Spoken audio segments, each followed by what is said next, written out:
Hey guys, how's it going? I just thought I'd do a quick video review here of Transformers Prime, Robots in Disguise, Wheeljack.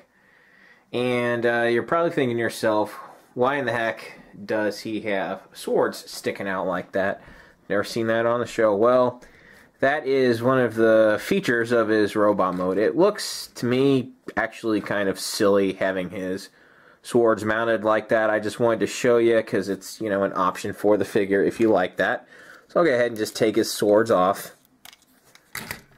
Just get on to the meat of the review here. As you can see, his vehicle mode looks great. I really like the way this vehicle mode looks. Rolls exceedingly well. And it's just, like I said, one really good looking mold. Let me zoom in on him just a little bit more for you. And it's just great looking. It's just really like this mold. Great coloring, good detail. It's just really nice. Great G1 kind of Wheeljack aesthetic, as well as a whole bunch of new elements. I really like the way this looks.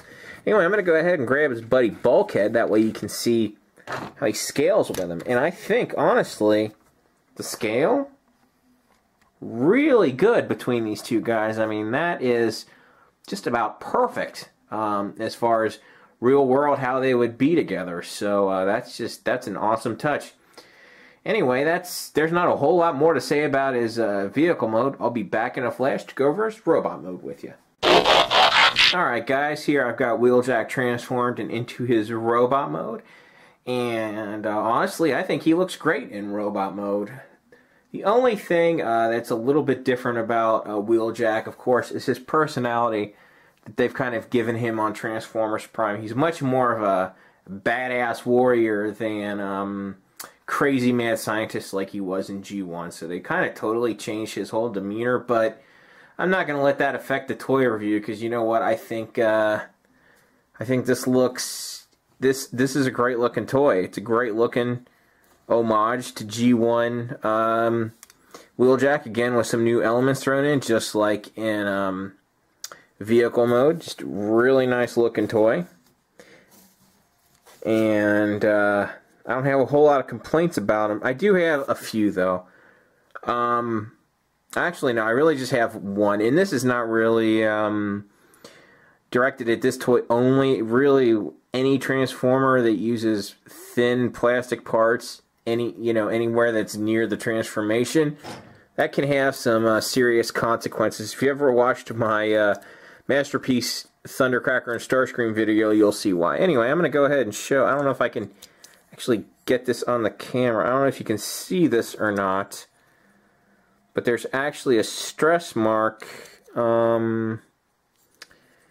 right here, and the reason for that is when I transformed him back to robot mode, as you can see, this piece here is off center, and I tried to get it back on center as much as I could by actually pulling back on this piece of plastic, which of course does cause stress because it's over to the left. And the reason for that, like I said, I think is because of the thin plastic used there, which obviously presents some durability issues.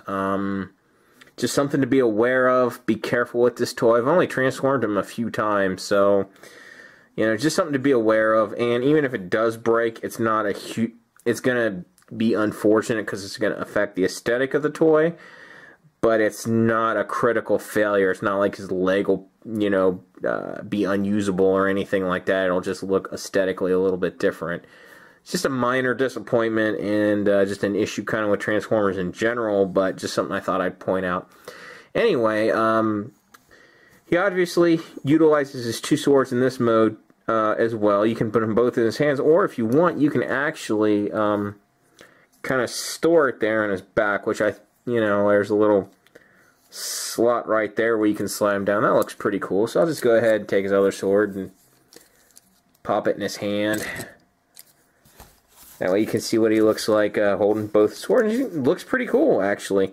Anyway, I'll go ahead and go over his articulation. He's fairly well articulated.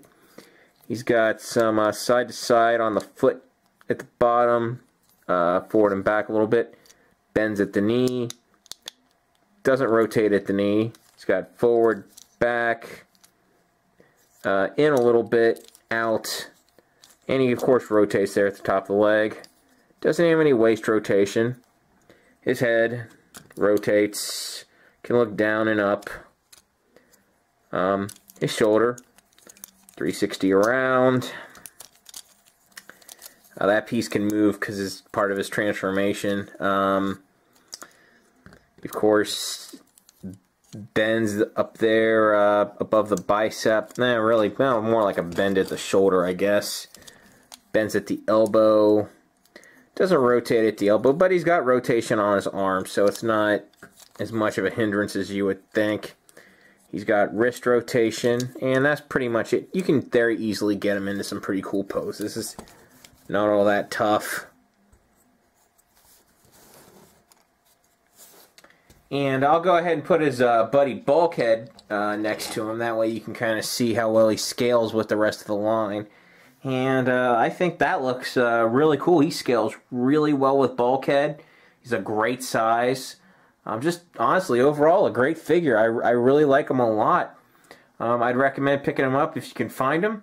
Anyway, that's going to pretty much wrap this whole thing up. I hope you enjoyed watching, and I'll see you next time.